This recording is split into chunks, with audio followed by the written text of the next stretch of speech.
پاکستان میں جیسے دنیا بھر کے اندر پروسیکیوشن ہوتی ہے، اسپیشلائز پروسیکیوشن ہوتی ہے. تو there are prosecutors who specialise in homicide murder cases کو چلانے کے لیے، پروسیکیوٹرز ہیں جو وائٹ کالر کرائم کو چلانے کے لیے اسپیشلائزڈ ہیں.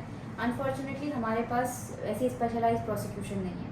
تو اکثر ہائی پروفائل کیسز کے اندر جو گورنمنٹ ہوتی ہے وہ ریلائی کرتی ہے اسپیشل پروسیکیوشن کی طرف. اب انفارچونیٹلی میں نے اپنے ایکسپیرینس کے اندر جو چیز دیکھی ہے وہ یہ ہم نے دیکھا ہے کہ ہمارے یہاں ٹرائل کے اندر ایکسپیرینس پروسیکیوٹرز یا ایکسپیرینس اسپیشل پروسیکیوٹرز کی یا ایسے لائرس کی جن کو ٹرائل فلاسفی یا ٹرائل جورسپروڈنس سمجھ آتی ہے، وہ بڑے کام ہیں.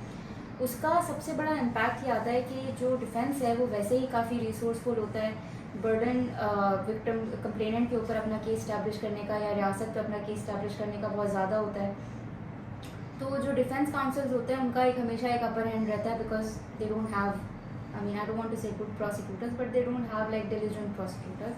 اور اس کی وجہ سے جو نقصان ہوتا ہے وہ وکٹم یا کمپلیننٹ کا ہوتا ہے. وہ اپنا کیس بہت دفعہ نہیں ثابت کر پاتے، حالانکہ ان کا کیس بڑا کمپیلنگ ہوتا ہے، ان کے پاس ایویڈنس بھی ہوتی ہے، لیکن چونکہ ان کے پاس ایسے لوگوں کی کمی ہے جو اس کرائم کو، اس کی جورسپروڈنس کو اور اس کی ٹیکنیکلٹیز کو سمجھ سکیں اور انویسٹیگیشن کو سمجھ سکیں اور انویسٹیگیشن کو سپروائز کر سکیں from the right time and the right stage.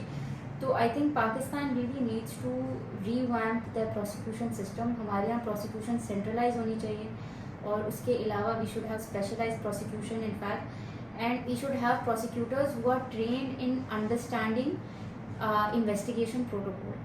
اگر ان کو انویسٹیگیشن پروٹوکول سمجھ آئیں جو سندھ پروسیکیوشن سروسز ایکٹ میں بتایا ہوا بھی ہے، لیکن اس کی کمپلائنس نہیں ہوتی، تو from the very grass root level جہاں پہ انویسٹیگیٹنگ آفیسر کی کسی بھی چھوٹی موٹی غلطی کی وجہ سے کیس ویک ہو جائے گا آگے جا کے، پروسیکیوٹر اس سچویشن کو کنٹرول کر سکتا ہے. I think for right now if you want کہ ہمارا justice system, criminal justice system خاص طور پہ بہتر ہو، تو ہمیں زیادہ فوکس کرنے کی ضرورت ہے کہ ہم اپنی پروسیکیوشن کو اسپیشلائز کریں اور پروسیکیوشن کو اسپیشلائز ٹریننگ دیں.